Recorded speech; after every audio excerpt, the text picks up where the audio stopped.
the next part that we talked about, and it's something that we utilize, is mobility and screening for mobility. So that's something we incorporate into the mat return. So, Mike, to give us a little more kind of insight into kind of what we utilize for screening for mobility.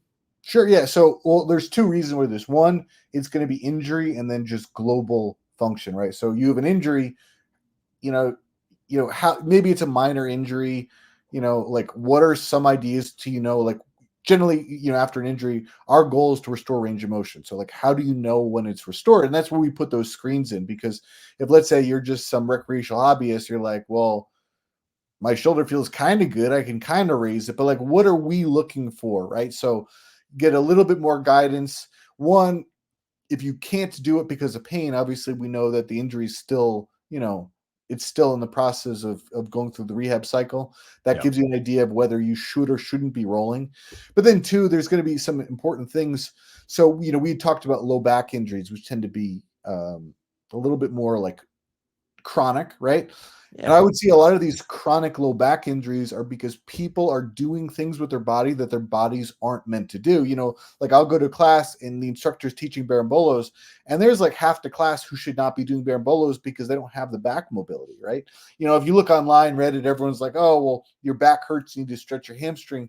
And obviously that's why Reddit's wrong, because like, hamstrings a two joint muscle, like it really has no impact on inverting. So it's hilarious when people say that. But so some of the stuff that we include with our screen is like, can you do this? Now we, for the screen, we have two things. We have a joint by joint, right? But then we also have some compound movements, because there's some movements that are a little bit more specific to jiu-jitsu, which like the average desk worker doesn't need to be able to do. So it's stuff, what I use these clinically are going to be these like movement milestones. Like, can you do this? Does it hurt?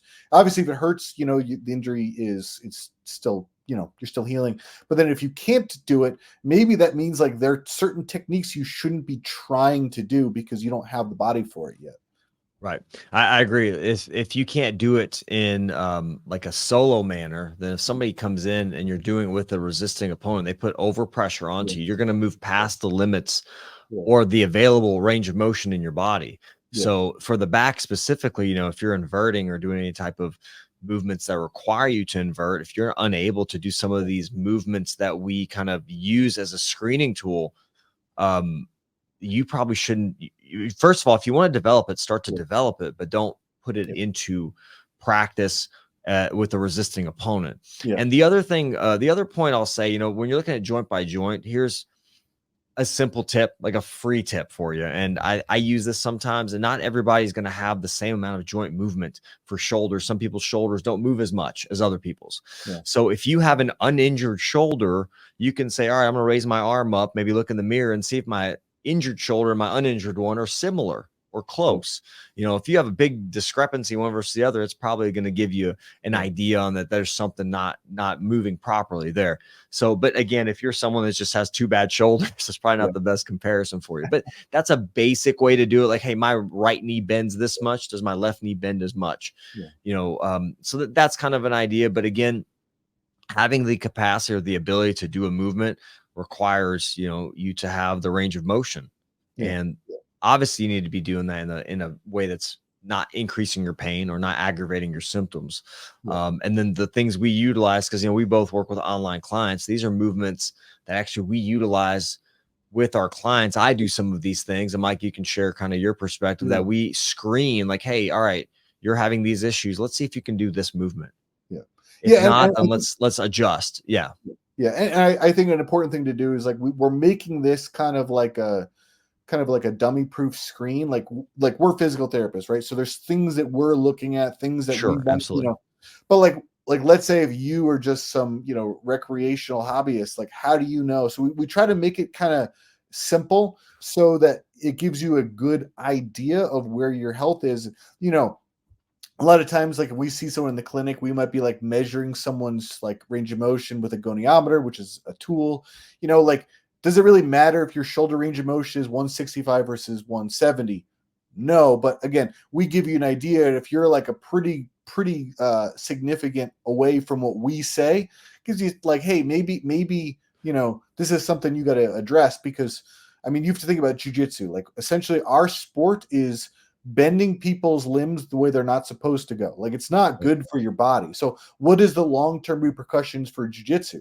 So, you know, and you know, you've been training for a long time too. Like it's very interesting when I watch black belts, because a lot of black belts, their game becomes simplified, one because they're better, but two, a lot of times that their bodies are so riddled with these chronic injuries, like they can't do a lot of other things. They're like, you watch these people, they hobble onto the mat, you know, and they're like, this is all I can do, I can't do that anymore, my body doesn't let me. So I mean, maybe if some of these black belts at purple belt caught this screen and say, hey, maybe let me do something about this before it keeps getting worse and worse, they would be in a better situation than where they are now. And I think that feeds into, you know, having a larger variety of movement in that your body can do, so you can be more active in different things, not just jujitsu, but normal life. And then also that can hopefully maintain, if you're working on these range of motion or these limitations, you can hopefully create a little more movement and decrease your risk of injury.